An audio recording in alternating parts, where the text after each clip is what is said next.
Middle class एक upper middle class, तो लोग बहुत सारा फी के कारण होता है, पैसों के कारण होता है, जो बच्चे बाहर नहीं जा पाते हैं। जैसे मान लीजिए पढ़ाई का स्कूल फी तो देने का पैसा है, लेकिन जब जो आप घर रह के पढ़ाई कर लेंगे, क्या पटना रह के पढ़ाई करेंगे तो उतना ही खर्च आएगा? जाहिर सी बात है, नहीं आएगा। बच्चों का जो फी होगा, हॉस्टल फी होगा, रहने का एकोमोडेशन खर्चा होगा, और भी यहाँ क्या है कि तो बच्चे यहाँ रह के पढ़ेंगे, अगर हम अपने पापा के साथ रह के पढ़ रहे हैं तो उसका गाइडेंस अलग रहेगा, पेरेंट्स का गाइडेंस अलग रहता है। तो इसके कारण से हमको जो तकलीफें झेलनी पड़ी वो हमारे आने वाले जनरेशन को ना झेलना पड़े।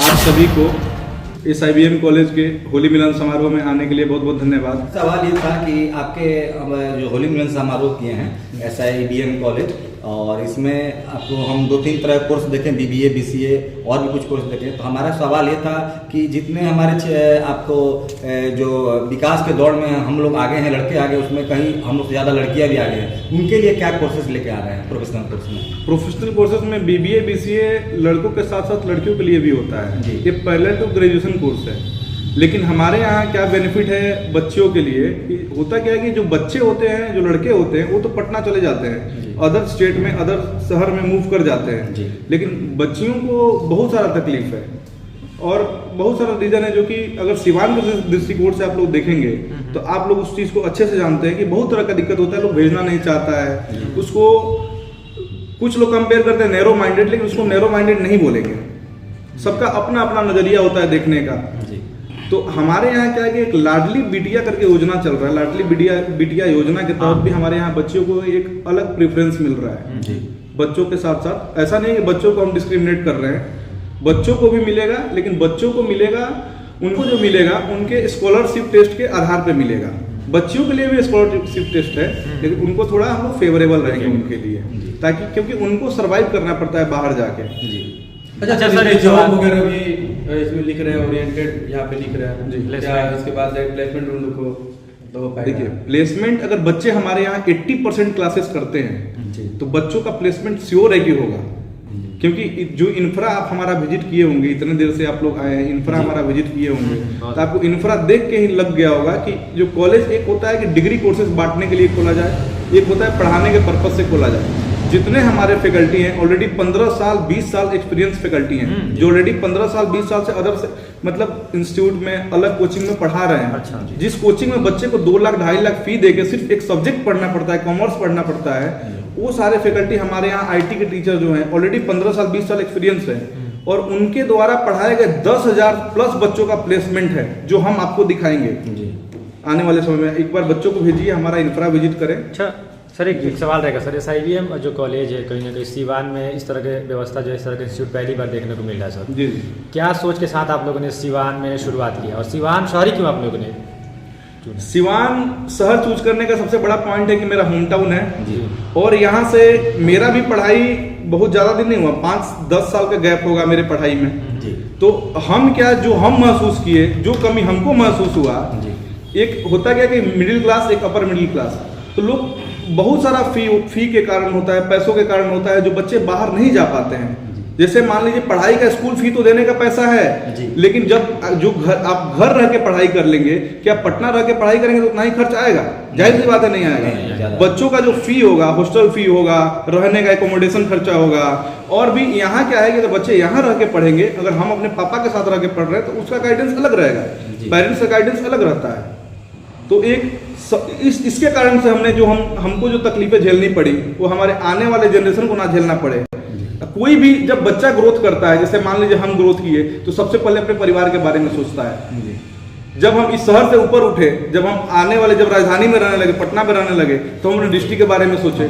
तो चूंकि ये मेरा होम टाउन है, इसके कारण हम लोगों ने सिवान में कॉलेज डाला। सर एक सवाल है सर, इस तरह के इंस्टीट्यूट देखा जा रहा है कि हमारे देश में बहुत सारे इंस्टीट्यूट हैं जी, और खासकर सुदूर इलाके के जो लड़के हैं बड़े बड़े शहरों में जाते हैं और अपना एडमिशन करा लेते हैं जी जी, लेकिन एडमिशन कराने के बाद से पता चलता है कि जो इंस्टीट्यूट है वो फ्रॉड है, उन लोगों का पैसा डूब जाता है सर। जी जी। तो सिवान में कैसे लोग आप पे बिलीव करेंगे इस कॉलेज? हमारा जो कॉलेज है AICTE से मान्यता प्राप्त है, आर्यभट्ट नॉलेज यूनिवर्सिटी से जो कोर्सेस है, आर्यभट्ट नॉलेज यूनिवर्सिटी टाइम पे सेशन चलाने के लिए ही जाना जाता है जी। आप लोगों को पता होगा। और ऑलरेडी जो हमारे फैकल्टी और बेस्ट फैकल्टी हम ला के यहाँ सिवान में पढ़ा रहे हैं, तो जाहिर सी बात है हम फ्रॉड करने एजुकेशन सेक्टर में तो फ्रॉड वर्ड आता ही नहीं है जी। एजुकेशन में कोई फ्रॉड करता ही नहीं। और गलती होता है बच्चा अगर पढ़ने वाला होगा तो जाहिर सी बात है इंस्टीट्यूट होता क्या है कि अपना कैरियर दे रहे हैं मेरे हाथों में। एक बच्चे का कैरियर मेरे हाथों में आ रहा है। 3 साल के लिए आप बच्चे अगर हमको मेरे यहाँ बच्चा एडमिशन ले रहा है उसका पूरा कैरियर मेरे हाथों में आ रहा है। चलिए सर, आखिरी सवाल आपसे हमारा है कि देखिए अभी जिस आप जिला में हैं, आप तो खुद इसके निवासी हैं, ये हमारा जो जिला है बैकवर्ड इलाका है जी जी। और काफ़ी यहाँ पर देखा जाए तो आर्थिक विषमता देखने को मिलती है। जी जी। जो अमीर है बहुत अमीर है, जो गरीब है बहुत। तो आखिर सबको लेकर कैसे चलिएगा? फी स्ट्रक्चर में किस तरह का आप मैंने इसमें सहूलियत प्रदान कर रहे हैं? आर्थिक हिसाब से बच्चों को हमारे यहाँ DRCC भी है जी। बच्चे जो है DRCC के थ्रू एडमिशन ले सकते हैं जी। जब बच्चों का प्लेसमेंट होगा तब बच्चे उसका पेमेंट करेंगे। 3 साल बाद बच्चे उसका पेमेंट करेंगे। और हमारे यहाँ एंटरप्रेन्योरशिप का भी बढ़ावा देंगे। जैसे मान लीजिए 3 साल जो बच्चे हमारे यहाँ पढ़े, इन केस उनका प्लेसमेंट नहीं हुआ तो हमारे यहाँ बहुत सारे बिजनेसमैन हैं जो आके यहाँ बैठेंगे और बच्चे क्या करेंगे, उनको फंडिंग करेंगे जी। अगर बच्चे में काबिलियत होगी अपना प्लान देने का, जो बच्चे आइडियाज जो हमारे बेस्ट फैकल्टी जब पढ़ाएंगे तो जाहिर सी बात है उनमें ये चीज़ डेवलप होगा कि हम आगे काम कैसे करें, अपना बिजनेस सेटअप कैसे करें। तो एंटरप्रेन्योरशिप का भी बढ़ावा हम लोग। अच्छा सर, इस IUM कॉलेज में अगर लोग जो नामांकन या अगर आपसे कांटेक्ट करना चाहे, यहाँ पर आना चाहे, तो मतलब कब से इसका शुरुआत करेंगे? इस IUM कॉलेज में शुरुआत हो चुका है, एडमिशन का शुरुआत हमारा हो चुका है।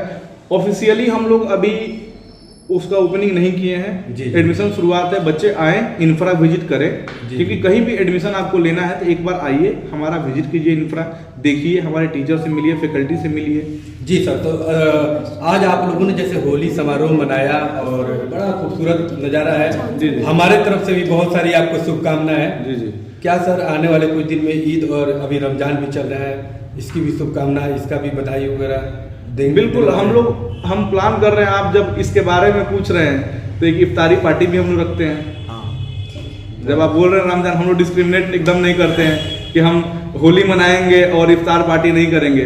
रमजान है, हम लोग इफ्तार पार्टी भी करेंगे और जल्दी आप लोग को बुलाएंगे इफ्तार पार्टी में। 12th का रिजल्ट आने वाला है सर, इसको लेकर आप क्या सोच रहे हैं, क्या शुभकामनाएं देंगे जो नए जो छात्र छात्राएं जो आएंगे सर? बच्चों को उज्जवल भविष्य की हम कामना करते हैं। बच्चे जो है उनका अच्छा रिजल्ट आए, अच्छे मेहनत करते हैं, क्योंकि सिवान जिला में ऑलरेडी हम दिसंबर के मंथ में बहुत सारे कोचिंग इंस्टीट्यूट में हम ऑलरेडी विजिट किए हैं, बच्चों से मिले हैं। बच्चों में बहुत प्रतिभा है, बच्चे बहुत आगे जाएंगे और बच्चे हमारे यहाँ आए, हमारा इंफ्रा विजिट करें, एक बार देखें। और हम बच्चों को हम पे विश्वास भी है, क्योंकि जिस इंस्टीट्यूट में जिस बच्चे से हम मिले हैं, कोचिंग जा के बच्चों से हम खुद मिले हैं, तो बच्चों को मेरे पे भरोसा भी है। क्योंकि आज भी बच्चों को कॉल आते हैं कि सर एडमिशन कब शुरू होगा। बहुत सारे बच्चे आते भी हैं जो इंफ्रा विजिट करते हैं हमारा। चलिए लास्ट सवाल सर रहेगा, एजुकेशन की बात हो रही है सर। सिवान में आप एक शिक्षक थे और कहीं ना कहीं एजुकेशन से लगभग कई वर्षों से जुड़े हुए हैं सर। जी जी। तो ये सवाल आपसे होना तय है कि अगर सिवान में क्या लग रहा है सर, एजुकेशन का माहौल कैसा है सर आपके हिसाब से? सिवान में एजुकेशन का माहौल पॉजिटिव है जी। ऑलरेडी सिवान को एजुकेशन के लिए ही जाना जाता है। जो आसपास का मार्केट है, कंपेरिजन आप डिस्क्रिमिनेशन अगर हटाते हैं छपरा गोपालगंज के कंपेयर में, गोपालगंज में अभी हम लोग विजिट किए, कॉमर्स कॉलेज भी वहाँ नहीं, बच्चे कॉमर्स की पढ़ाई नहीं कर पाते हैं ठीक से। जी। सिवान तो खैर उनके कम्युनिकेशन स्किल सिवान के लिए बहुत अच्छा हाँ, है, बच्चे यहाँ आसानी से आ सकते हैं। आते भी हैं सर। जी, सिवान में एजुकेशन का हब है। अगर इस जोन को देखा जाए, आप लोग तो यहाँ पे रहते ही हैं, आप लोग को अच्छे से आइडिया होगा, सिवान एजुकेशन का अच्छा हब है। चलिए, क्या कुछ शुभकामनाएं देंगे अपने इस इंस्टीट्यूट के माध्यम से सर? आप सभी को, पूरे जिला वासियों को होली की ढेर सारी शुभकामनाएं।